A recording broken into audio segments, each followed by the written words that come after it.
बिन सब्जी के रूखी रोटी खाने वाला गरीब ससुराल।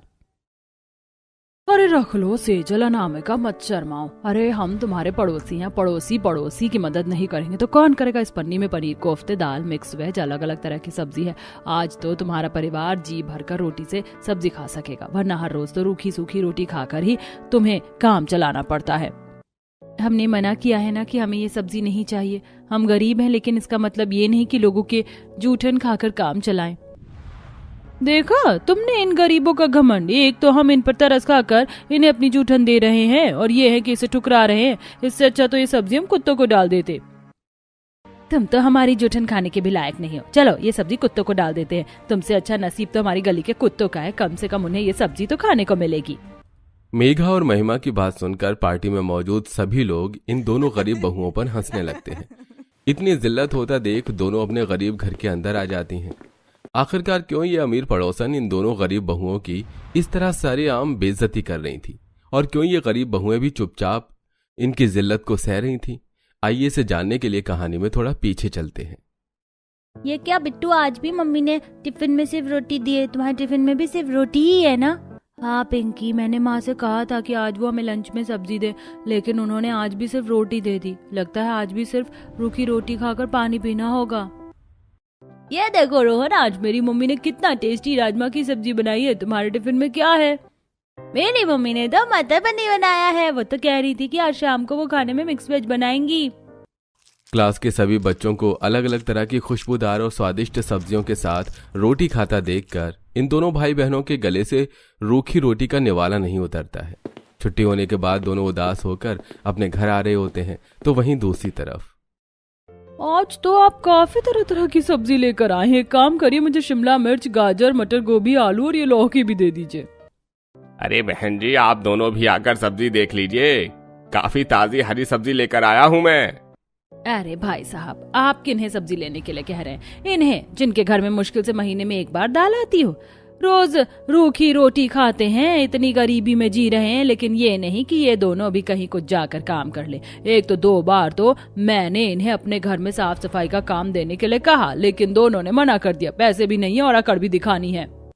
अपनी आस पड़ोस की औरतों की बात सुनकर बेचारी सेजल और अनामिका को काफी बुरा लगता है कि तभी दोनों बच्चे स्कूल से घर आ जाते हैं। आप हमें रोज रोज रूखी रोटी क्यों दे देती हो? हमसे रूखी रोटी नहीं खाई जाती। क्लास के सभी बच्चे इतनी अच्छी अच्छी सब्जियों के साथ रोटी खाते हैं, और एक हम हैं जो किसी गाय की तरह रूखी रोटी चढ़ाते हैं। अरे बच्चों, वो क्या है ना, आजकल बाजार में सब्जियां अच्छी नहीं आ रही, सब में कीड़े लगे आ रहे हैं। अब कीड़े वाली सब्जी खाओगे तो बीमार पड़ जाओगे ना। जब बाजार में अच्छी सब्जी आएगी तो मैं तुम्हें अच्छी अच्छी सब्जी बनाकर खिलाऊंगी, और कल से मैं तुम्हें रोज पराठा दूंगी। फिर तुम्हें सूखी रोटी नहीं खानी पड़ेगी। पराठे के नाम पर दोनों बच्चे बहुत खुश हो जाते हैं और बाहर खेलने के लिए चले जाते हैं। कैसे समझाएं मासूम बच्चों को कि क्यों हमारे घर में सब्जी नहीं बनती? कब तक बिना सब्जी के रूखी रोटी खानी पड़ेगी? अब तो मेरे गले से भी रोटी का निवाला नहीं उतरता है। आज हमें फिर से एक बार माँ जी पिताजी से बात करनी पड़ेगी, वरना इस तरह तो हमें कभी सब्जी ही नसीब नहीं होगी। शाम होते ही दोनों बहुएं आटा गूंथ कर रोटियां बनाने लगती हैं, और आज रोटी बनाते हुए उन पर थोड़ा नमक और तेल भी लगा देती हैं, और अब पूरा परिवार प्याज के साथ रूखी रोटी खा रहा होता है। माँ जी, कितने समय से सुबह शाम सिर्फ रूखी रोटी खाने को मिल रही है। इन लोगों का काम भी ऐसा है कि आज है कल नहीं। घर में अब तो आटा भी खत्म होने वाला है। हमारी पड़ोसन है ना शांति, आप तो जानती हैं कि उसके घर में पहले कितनी गरीबी थी, लेकिन जब से उसने अपने पति के साथ काम करना शुरू किया है, अब उसका परिवार भी 2 वक्त की रोटी आराम से खा पा रहे हैं। तो इसीलिए हम कह रहे थे। चुप हो जाओ, अब आगे एक शब्द कहने की जरूरत नहीं है। कितनी बार कहा है कि हमारे घर की बहू बेटी काम नहीं करती हैं। हम जो रूखी रोटी खा रहे हैं ना, उसमें खुश हैं। भूखे मर जाएंगे, लेकिन बहू बेटियों को बाहर नहीं भेजेंगे। काम करने के लिए इज्जत हमें हमारी भूख से प्यारी है। मनोरमा बिल्कुल ठीक कह रही है। अब से इस घर में दोबारा ये बात नहीं होनी चाहिए। अपनी पुरानी सोच के चलते मनोरमा सतीश रूखी रोटी खाने को तैयार तो थे, लेकिन अपनी बहू को काम पर भेजने के लिए नहीं। सेजल और अनामिका के दोनों के पति लोगों के घरों में जाम हुए वॉशरूम और सिंक के गटर को साफ करने का काम किया करते थे। कभी कभार मिलने वाले इस काम से ही उनके घर में मुश्किल से हफ्ते भर का आटा आ पाता था। रोज रोज रूखी रोटी खाने से बचने के लिए अब आटा गूंथते हुए उसमें लाल मिर्च का पाउडर मिला दिया करती थी। 3-4 दिन तो मिर्च की रोटी खाने से किसी को कोई दिक्कत नहीं होती, लेकिन अब घर में सभी को बदहजमी होने लगती है और दोनों बच्चों को तो दस्त लग जाते हैं। दोनों बच्चों को कल शाम से ही दस्त लग गए हैं। रूखी रोटी खाई जाती नहीं और मिर्ची रोटी उनकी सेहत के लिए अच्छी नहीं है। क्या करें अब? एक काम करती हूँ, मैं पड़ोसन से थोड़ी सब्जी मांग कर ले आती हूँ। शर्म तो आ रही है, लेकिन अब अपने बच्चों की हालत थोड़ी ना ऐसे देख सकते हैं। सेजल अपनी अमीर पड़ोसन महिमा के घर सब्जी मांगने के लिए जाती है और महिमा जानबूझकर रूखी 3 दिन पुरानी सब्जी दे देती है। इसी बहाने से सब्जी भी घर से निकल जाएगी। वैसे भी इस गरीब को इतनी अच्छी सब्जी मिल रही है, वही काफी है। ये गरीब लोग तो कुछ भी खा लेते हैं। इस बात से अनजान सेजल 3 दिन पुरानी सब्जी को घर ले आती है और गर्म करके सभी को देती है। सभी जैसे ही सब्जी का पहला निवाला खाते हैं, ये सब्जी कितनी अजीब लग रही है, इसमें से तो हल्की हल्की महक भी आ रही है। लगता है ये सब्जी खराब है। इस सब्जी में तो सच में महक आ रही है। इसका मतलब महिमा ने हमें बासी सब्जी दी है। आज भी पूरा परिवार प्याज के साथ रूखी रोटी खाकर ही सो जाता है, जिसे वो कई किलोमीटर पैदल चलकर सस्ती जगह से आटा लेने के लिए जाने लगती है। आटा लेकर सेजल घर आ ही रही होती है कि तभी कड़ी धूप में चलते हुए सेजल को हल्के से चक्कर आने लगते हैं और उसके हाथ से आटे की पन्नी छूटकर सड़क पर बिखर जाती है। सारा आटा सड़क पर बिखर गया। अब मैं क्या करूं? सड़क पर गिरे आटे को ऊपर से उठाने लगती है और घर लाकर उसकी ही रोटी बना देती है, जिसे खाकर आज रोटी खाने में इतनी अजीब क्यों लग रही है? ठीक से छाना नहीं होगा। अरे आटे को छान कर किया करो, कंकड़ आ गए मेरे निवाले में। एक तो हमें नौकरी करने देते नहीं, ऊपर से इनके नखरे तो देखो। दोनों बहुएं हमेशा आसपास हो रहे भंडारे पर नजर रखती थीं। जब भी उनके घर के आसपास कोई भंडारा होता तो दोनों भंडारे की लाइन में खड़ी होकर सब्जी ले आती और उस दिन इनका परिवार सब्जी के साथ रोटी खाता। आज दोनों भाइयों को थोड़े ज्यादा पैसे मिले थे, जिससे सेजल और अनामिका पास की मंडी से ही सब्जी सस्ती लेकर आ जाती है। लेकिन जैसे ही सब्जियां बनाने के लिए सब्जी काटती है तो देखती है कि आधे से ज्यादा सब्जी तो खराब है। कभी मैं सोचूं उस सब्जी वाले ने हमें इतने कम पैसों में सब्जी कैसे दे दी। आधे से ज्यादा सब्जी तो खराब है। अब क्या ही बनेगी? थोड़ी सी सब्जी ठीक निकली है, अब इसे ही चोखा लगाकर भर के पानी डाल देंगे इसमें। अब क्या ही कर सकते हैं। कई दिन गुजर जाते हैं, कभी रूखी रोटी, कभी मिर्ची वाली, तो कभी पानी से भरी सब्जी के साथ रोटी खाकर पूरा परिवार अपना गुजारा चलाया करता था। आज दोनों बहुओं के पड़ोस में काफी बड़ी पार्टी होती है। सबके खाने के बाद सभी लोगों की प्लेट में और बर्तनों में ढेर सारी झूठी सब्जियां बच जाती हैं, जिन्हें इकट्ठा कर अमीर पड़ोसन दोनों बहुओं को देते हुए उनकी बेइज्जती करती हैं। नहीं खानी ना सब्जी तो मत खाओ। तुमसे अच्छा नसीब तो हमारे गली के कुत्तों का है। कम से कम उन्हें ये सब्जी खाने को तो मिलेगी। तुम तो हमारी गली के कुत्तों से भी गई गुजरी हो। दोनों बहुएं आंखों में आंसू लिए घर आती हैं, जिसे देख मनोरमा, अरे क्या हुआ बहुओं, तुम इस तरह से रो क्यों रही हो?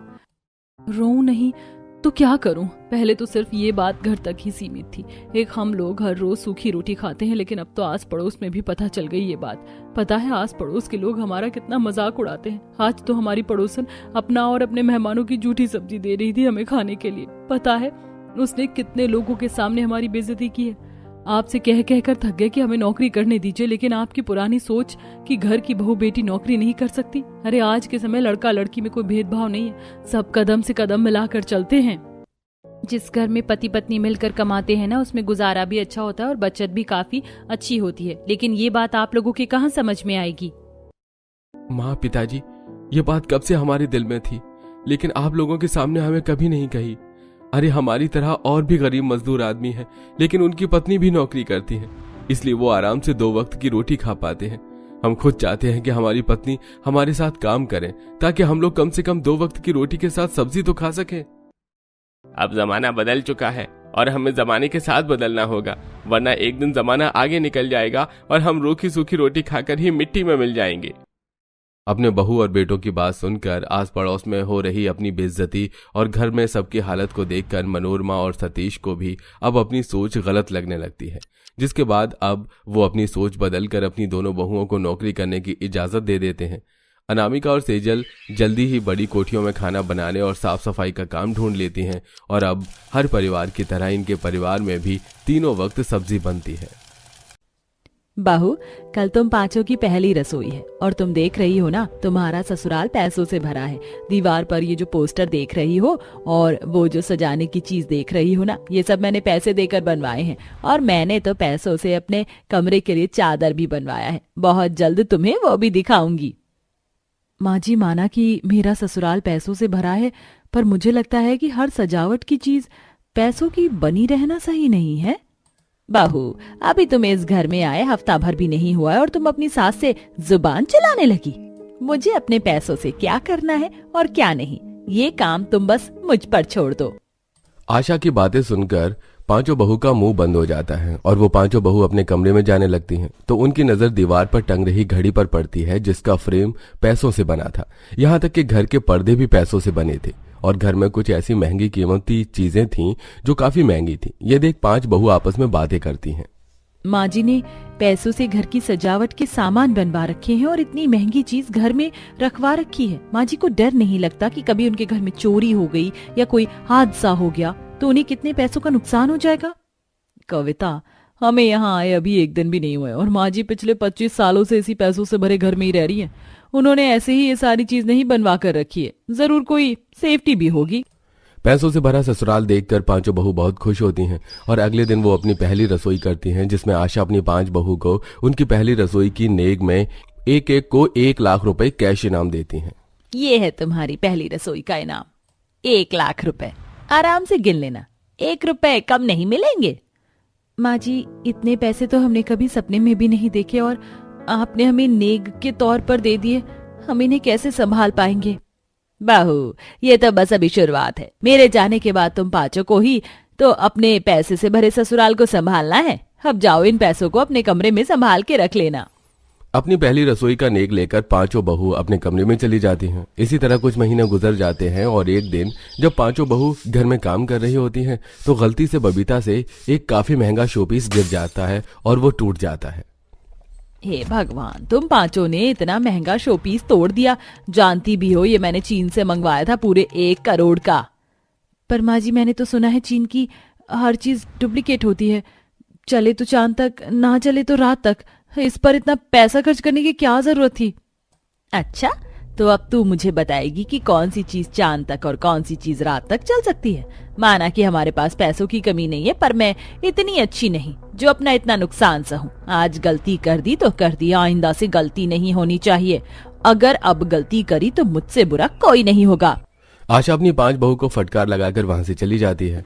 इसी तरह कुछ दिन बीत जाते हैं और एक दिन जब 5 बहुएं घर की सफाई कर रही होती हैं तो पुराने सभी गंदे कपड़े चादर धोने के लिए मशीन में डाल देती हैं। और इसी बीच कब पूजा पैसों से बने चादर को भी मशीन में डाल देती है, उसे याद ही नहीं होता। और जब वो कपड़े धोकर सारे कपड़े निकालती है तो देखती है कि पैसों से बना चादर खराब हो चुका है। हे भगवान, अब मैं क्या करूं। पैसों से बना चादर तो खराब हो गया। अगर माँ जी को पता चल गया तो क्या होगा। माँ जी को पता चल गया तो क्या होगा नहीं, माँ जी को पता चल चुका है। अंधों की तरह काम करती हो क्या तुम पांचों। अरे ठान लिया है क्या कि तुम पांचों मिलकर मुझे कंगाल करके ही मानोगी। माँ जी, इसमें हमारी क्या गलती है। यहाँ पर हर चीज पैसों की बनी है, आखिर हम कितना ध्यान दें। माँ, बबीता बिल्कुल सही कह रही है। हम इतनी मेहनत से पैसे कमाते हैं और आप हैं कि इसको सही जगह इन्वेस्ट न करके घर में सजावट की चीज चादर पर्दा बनवाने में लगी पड़ी हो। ऐसे तो पैसों का नुकसान ही होना है। वाह बेटा, वो शादी होते ही माँ का पल्लू छोड़ बीवी का पल्लू पकड़ लिया। आशा अपने बेटे से नाराज होकर वहां से चली जाती है। इसी तरह एक हफ्ता बीत जाता है और आशा की नाराजगी खत्म नहीं होती।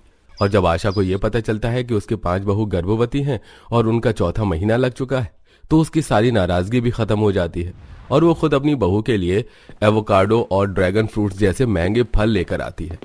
ये देखो बहू, मैं तुम पांचों के लिए ये कुछ फल लेकर आई हूँ। अब तुम्हें अपना और होने वाले बच्चों का खास ख्याल रखना है। अब तुम्हें घर का कोई काम नहीं करना। अब चुपचाप से ये फल खाओ। पर माँ जी, इन सब की क्या जरूरत थी। अरे ऐसे कैसे जरूरत नहीं थी। मेरी 5 बहू गर्भवती हैं। अगर मैं अपनी बहू का ख्याल नहीं रखूंगी तो और कौन रखेगा।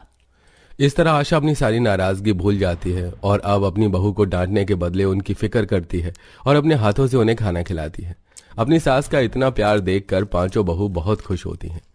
इसी तरह देखते ही देखते आशा की 5 बहू का 7वां महीना लग जाता है। विनोद, सूरज, मेरी पांचों बहू का 7वां महीना लग चुका है और मैंने सोच लिया है कि आने वाले 2 दिनों में मैं अपनी बहू की गोद भराई करवाऊंगी, इसलिए तुम कुछ भिखारी को और गरीबों को घर के बाहर बुला लेना। मुझे उन्हें कुछ पैसे दान करने और गोद भराई की रस्म के लिए घर की सजावट और सभी रिश्तेदारों को निमंत्रण कार्ड भेज दो। ठीक है माँ, आपका काम हो जाएगा।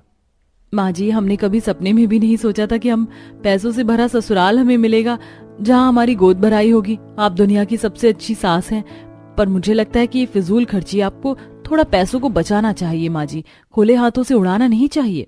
बहू, तुम पांचों गर्भवती हो, इसलिए मैं तुम्हें अब डांटती नहीं, वरना तुम्हारी इस बात का जवाब भी मैं दे देती तुम्हें अच्छे से।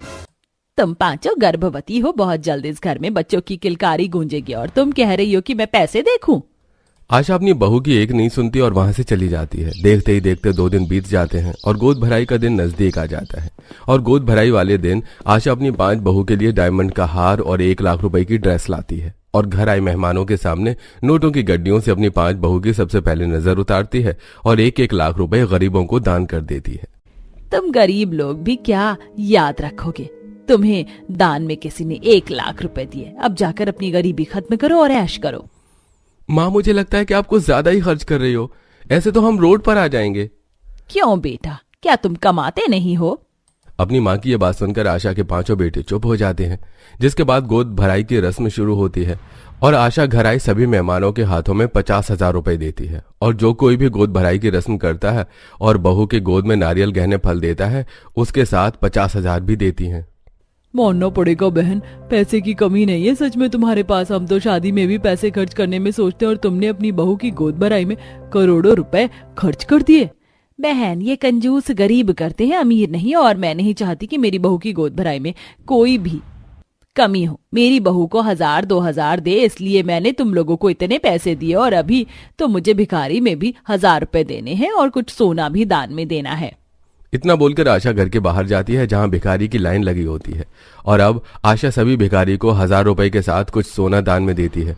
इसी तरह समय गुजरता है और अब धीरे धीरे आशा के 5 बेटों का बिजनेस घाटे में जाने लगता है। और एक दिन, माँ, हमारा बिजनेस लॉस में जा रहा है। हमने आपको जितनी भी सेविंग्स और पैसे दिए थे, आप हमें वो सब दे दो ताकि हम अपने बिजनेस को बचा सकें। पर बेटा, घर में तो अब 1 रुपए नहीं बचे हैं। मैंने तो पता नहीं कितने करोड़ रुपए बहू की गोद भराई में खर्च कर दिया और जो बचे थे वो मैंने तुम्हें पहले ही बिजनेस में लगाने के लिए दे चुकी हूँ। माँ जी, अब आपको समझ में आया क्यों आपकी 5 बहुएं आपको फिजूल खर्च करने से मना करती थी। विनोद जी, घर में जितने भी पैसों से बने सामान और जितने भी एक्सपेंसिव चीजें, आप इन सबको बेच दीजिए, बस अपना बिजनेस चला लीजिए। अगर बिजनेस खत्म हो गया तो हम रोड पर आ जाएंगे। उस दिन आशा को अपनी गलती का एहसास होता है और वो हाथ पे हाथ धरी बैठी रह जाती है। पर 5 बहू अपनी समझदारी और सूझबूझ से इस समस्या का हल निकाल लेती हैं और घर में रखी सारी महंगी चीज और पैसे से बनी चीजों को अपने बिजनेस में लगाती हैं, जिस वजह से एक बार फिर उनके बिजनेस की हालत ठीक हो जाती है और अब आशा फिर कभी भी शो ऑफ नहीं करती और ना ही फिजूल पैसे खर्च करती।